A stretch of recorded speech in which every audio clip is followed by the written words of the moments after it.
निश्चित पेंशन दी जाती है और सन 2004 से इसकी शुरुआत होती है एनपीएस की, जब अटल बिहारी वाजपेयी जी की सरकार थी तो उस दौर में पता नहीं किसने इनको क्या सलाह दी कि एनपीएस लागू किया जाए।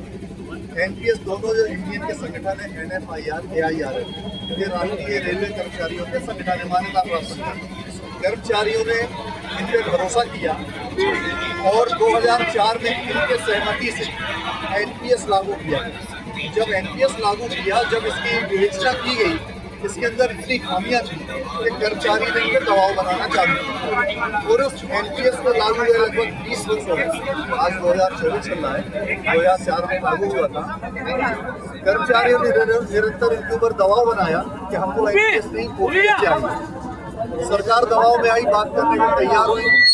दोनों संगठनों ने पिछले कुछ महीनों से ओपीएस की मांग के बड़े बड़े पोस्टर लगाए, कर्मचारियों को भ्रमित किया कि हम ओपीएस की लड़ाई लड़ रहे हैं। कर्मचारियों ने दिल से साथ दिया। इस साल में 2 बार चंदा लेते हैं, मेंबरशिप लेते हैं और स्ट्रगल फंड बोनस के रूप में देते हैं। कर्मचारी ने इनका हमेशा साथ दिया।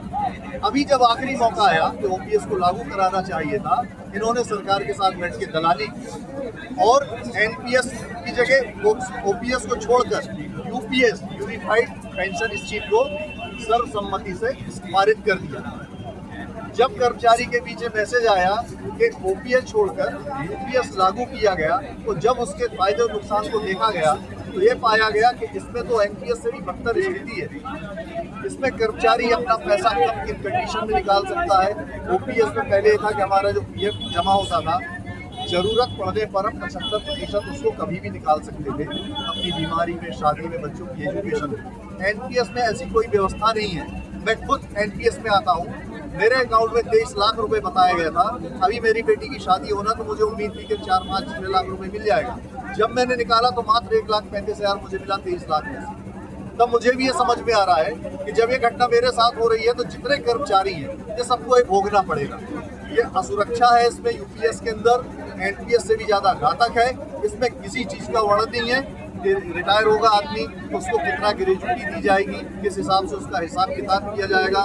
पेंशन जो सरकार हमारा 10% अंशदान दे रही है, 18.5% सरकार का दे रही है। आप लोग क्या चाहते हैं? हम लोग चाहते हैं कि जो पुरानी पेंशन योजना वही हमें चाहिए और हर हाल में ओपीएस ही चाहिए। और अगर नहीं करती लेंगे ना, अगर सरकार नहीं करती है तो आगे आप लोगों के क्या कदम होंगे? आगे हमारी अभी मीटिंग, हमारे जो नेशनल लेवल के लीडर हैं उनकी अभी इस महीने में हमारे सितंबर में मीटिंग होगी और एक बहुत जोरदार हम लोग दिल्ली के अंदर एक आंदोलन, राष्ट्रव्यापी आंदोलन, जिसमें हमारे स्टेट के कर्मचारी और केंद्रीय कर्मचारी सब मिलकर बहुत बड़ा आंदोलन करेंगे। तो जब तक ओपीएस नहीं मिलेगा अब हम लोग अपनी जान कुर्बान करेंगे। अब इस स्थिति में आ चुके हैं क्योंकि सरकार ने हमेशा कर्मचारी का हित की कोई चिंता नहीं की है। आज सरकार को लाखों करोड़ रुपए छूट है, किसी भी कंपनी का छोड़ दे, उद्योगपति का छोड़ दे, बाकी कर्मचारी का पैसा देने में जो अपना जीवन लगाता है, 30-40 साल सर्विस करता है, उसको पेंशन देने के लिए सरकार के पास फंड नहीं है। एक बहुत ही शर्मनाक कृत्य है। इससे देश में असुरक्षा की भावना बढ़ रही है, सामाजिक असुरक्षा। आपका क्या नाम है और क्या पद है? यूनियन में क्या पद है? मैं अफसर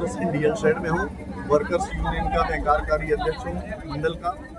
और हमारे जो लीडर हैं पुष्पेंद्र पाठी, सुरेंद्र नाथ विश्वकर्मा, हम लोग बैठ के NMOPS के बैनर तले जो भी हमारे ऊपर के लीडर्स हमको आदेश करते हैं हम लोग उसका अनुपालन करते हैं।